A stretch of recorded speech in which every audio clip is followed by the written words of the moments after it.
नमस्कार। मैं हूँ अमर फौजदार। स्वागत है आपका अमरनामा में। तो लीजिए सुनिए एक मेरी ही लिखी हुई कहानी, मगर जाने दे।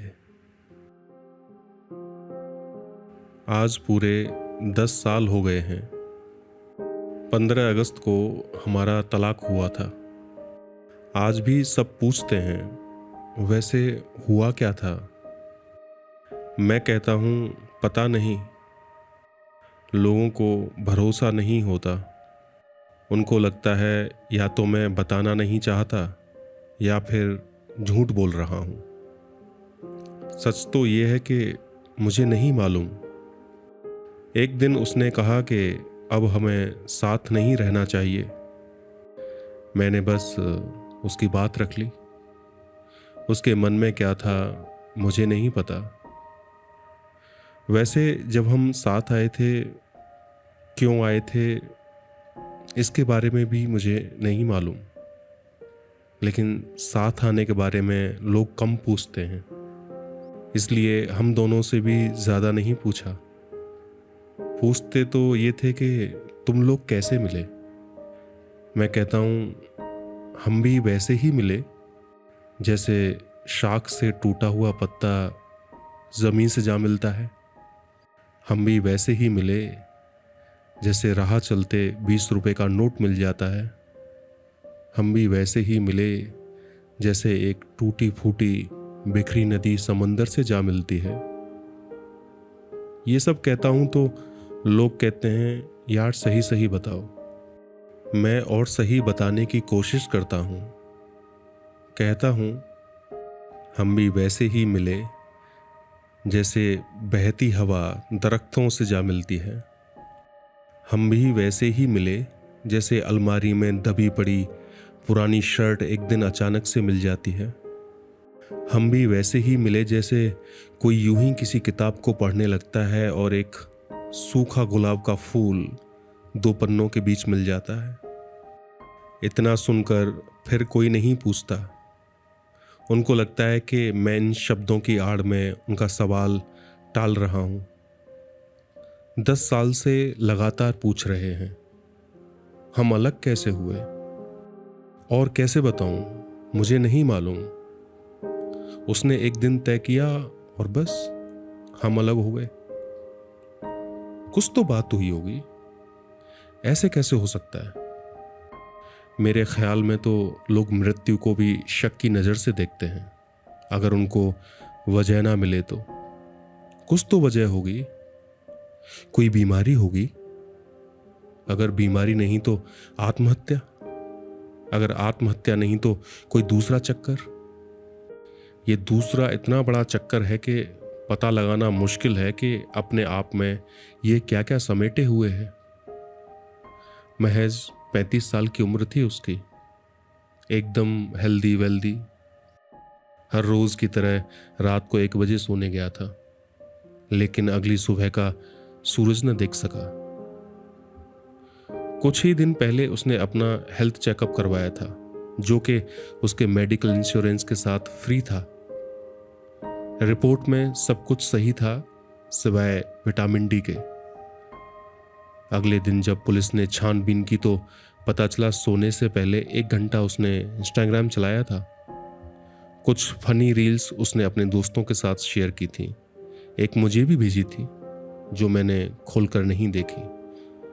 अब मैं देखना भी नहीं चाहता। उसकी याद आती है, दुख होता है। रील्स शेयर करने से पहले उसने आधा घंटा ओनली फैंस पर जाकर अपनी पसंदीदा कोलंबियन कंटेंट क्रिएटर जेसिका के साथ बातचीत की थी। बात करते करते उसने एक वीडियो की रिक्वेस्ट की। जेसिका ने $3 में जैसी वीडियो उसने मांगी थी रिकॉर्ड करके भेज दी। यह एक एडल्ट वीडियो थी जिसमें वो अपने साथ कुछ कर रही थी और करते करते उसका नाम ले रही थी। बिस्तर पर लेटने से पहले उसने अगली सुबह के लिए स्प्राउट्स भिगो कर रखे थे। 6 अलार्म लगाए थे। पहला अलार्म 7 बजे का था। उसके बाद 5 अलार्म 15-15 मिनट के अंतराल पर थे। अलार्म बजते रह गए, सूरज भी आसमान में चमकने लगा, लेकिन उसकी जीवन की रोशनी हमेशा के लिए बुझ गई। डॉक्टर्स ने पूरी डेड बॉडी की जांच पड़ताल की।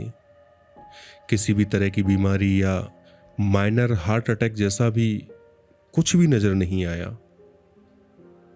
कुल 35 साल की उम्र में वो चल बसा। लोग अभी भी पूछते हैं कैसे मर गया। कोई न कोई तो बात जरूर होगी। हो सकता है ऊपर वाले ने इतने साल की ही जिंदगी दी हो। ये तब कहते हैं जब वो बुरी तरह असफल हो जाते हैं ये ढूंढने में कि क्या वजह रही होगी। 10 साल हो गए अलग हुए, याद तो आती ही होगी उसकी। हाँ, उनका अगला सवाल क्या होता उनके पूछने से पहले ही मैंने जवाब देने की कोशिश की। मैंने कहा उसकी याद वैसे ही आती है जैसे चुपके से आंखों में नींद उतर आती है, जैसे सुबह की धूप घर की खिड़कियों से आंगन तक आती है, जैसे दिन ढलने के बाद रात चली आती है, जैसे अच्छी खासी चलती जिंदगी में मौत चली आती है। तो फिर ऐसा क्या हुआ कि अलग हो गए? मुझे नहीं मालूम क्या हुआ। अरे कुछ तो हुआ होगा। और जोर देकर पूछा, कोई तो बात हुई होगी, याद करने की कोशिश तो करो। मैं याद करने लगता हूं, कुछ भी ऐसा याद नहीं आता जो कि वजह बन सके। मैंने और ज्यादा कोशिश की, एक गाने की याद आ गई। करीब करीब सिंगल फिल्म का गाना था, जाने दे, जिसको पाकिस्तानी सिंगर आतिफ असलम ने गाया था और राजशेखर ने लिखा था। गाने के बोल मेरे कानों में गूंजने लगे। वो जो था ख्वाब सा, क्या कहें जाने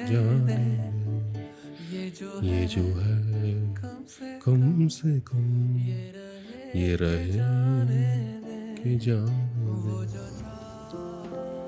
इतनी बारीकी से पूरी दिल की बात कोई कैसे कह सकता है?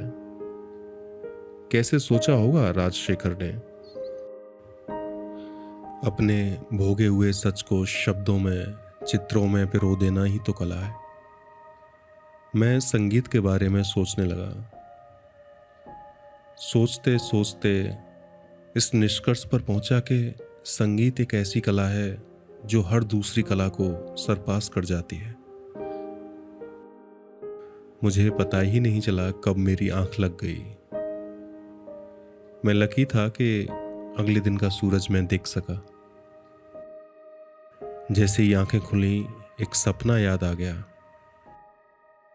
मैंने ये सपना रात के किस पहर में देखा था कह पाना मुश्किल है, लेकिन मेरी याददाश्त में अभी तक तरोताजा था।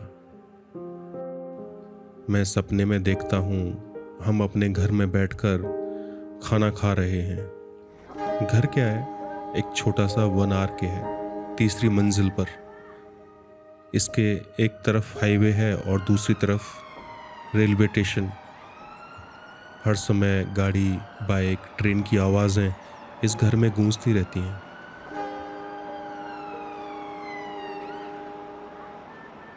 मुझे लगा जैसे शादी के बाद से ही हम इस घर में रह रहे हैं।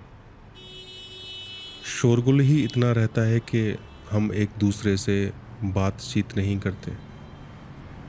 और फिर एक दिन भारत बंद का ऐलान हो गया।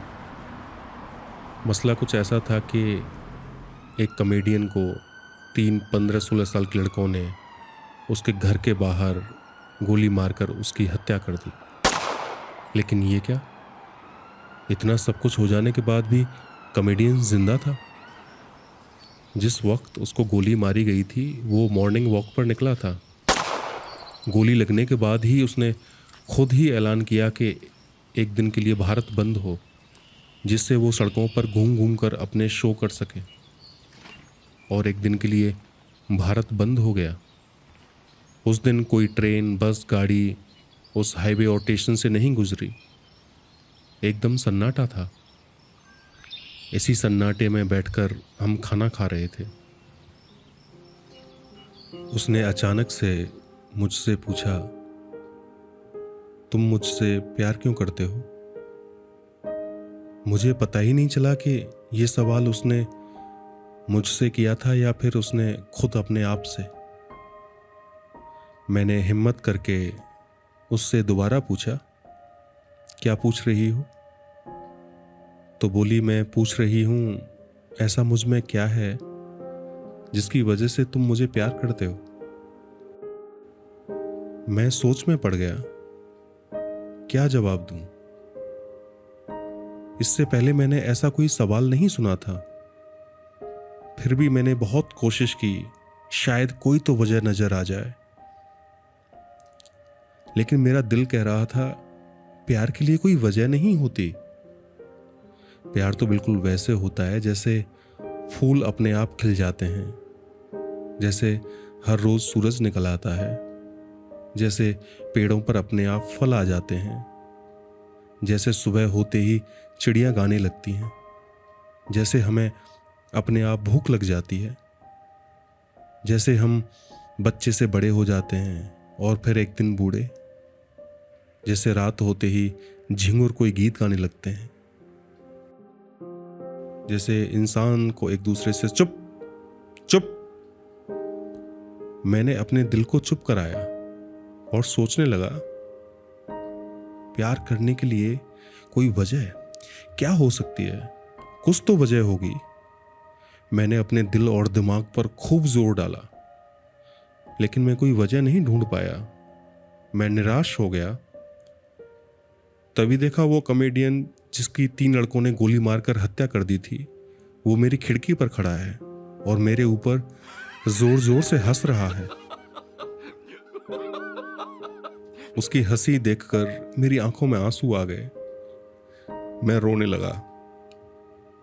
वो हंसते हंसते बोला, चूतिया, प्यार की वजह ढूंढ रहा है। अबे प्यार बस होता है, कोई शर्त वजह ऐसा कुछ नहीं होता, वो बस अपने आप होता है। इतना बोलकर वो चुप हो गया और मेरी नींद खुल गई। इतना ही मुझे याद रहा। हालांकि मुझे पूरा भरोसा है कि सपने में और भी बहुत कुछ हुआ होगा। फिर मैं याद करने लगा कि अलग होने की बात उसने कब कही थी,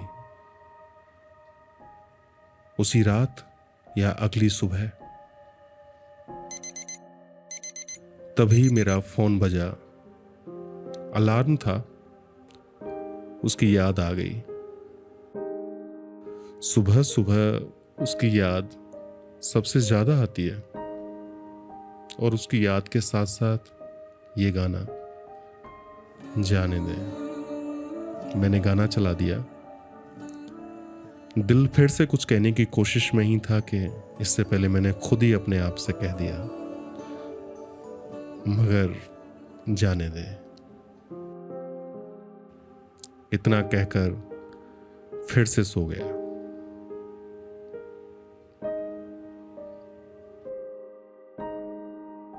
आपने इतने प्यार से इस कहानी को सुना, उसके लिए बहुत बहुत शुक्रिया। आपसे फिर मुलाकात होगी एक नई कहानी के साथ। तब तक अलविदा।